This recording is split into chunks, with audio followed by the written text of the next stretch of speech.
Now once you've mastered the basic kombucha, you can actually add value, make it really interesting and vary it a lot by doing a re-ferment process. The re-ferment adds a lot more bubble, and so you end up with almost as sparkling as lemonade, and you can add a whole lot of different flavours. So there's a range of them. Today I'm going to show you watermelon and mint. So all you need is just a little bit of sugar to reactivate what's left of the SCOBY in the liquid. So I'm putting in half a teaspoon of sugar into my bottle.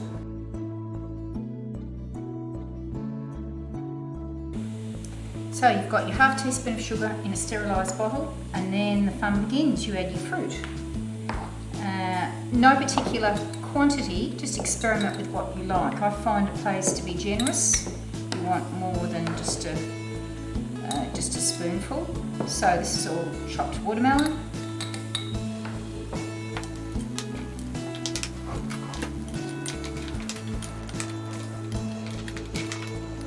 That looks a good amount, and that will infuse over the next couple of days.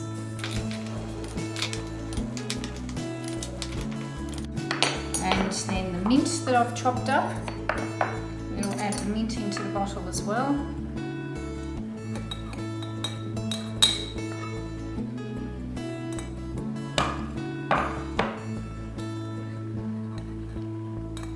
You don't have to be too fussy about how it's chopped, because when you drink it you can strain it unless you like the look of the mint floating in it.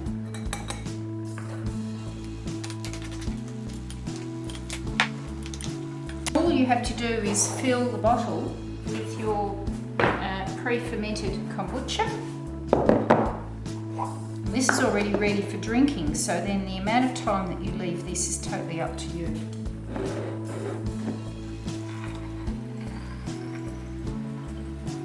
Make sure you've got a bottle with a firm screw cap, that's really important here.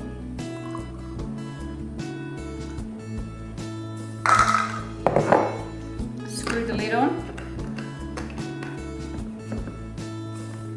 Give it a good shake to mix the fruit and the sugar. You don't have to, but I tend to, as it's fermenting at night and morning, I'll give it a little bit of a shake because the fruit tends to settle to the bottom.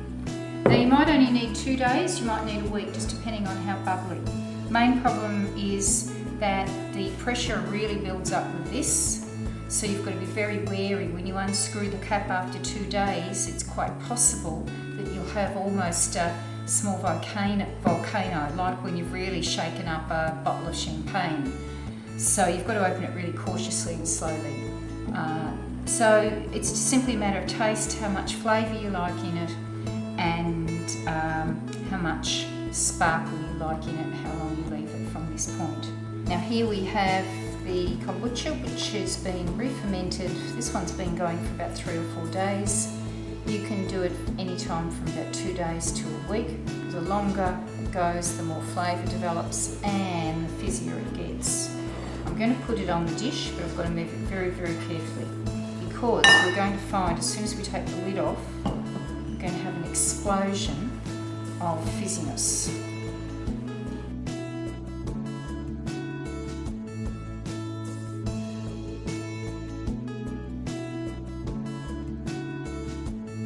The other way, of course, is to do it with a bigger bottle and lots of room in it, which might help.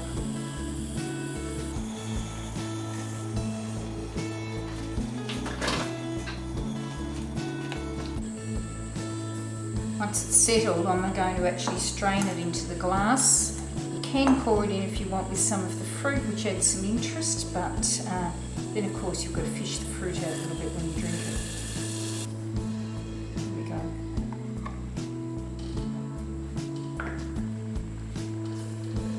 Some of the fruits come up to the top, there's a bit more that's down the bottom. So let's decant it.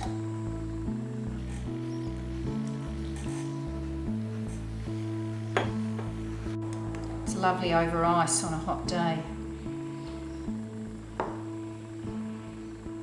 And enjoy.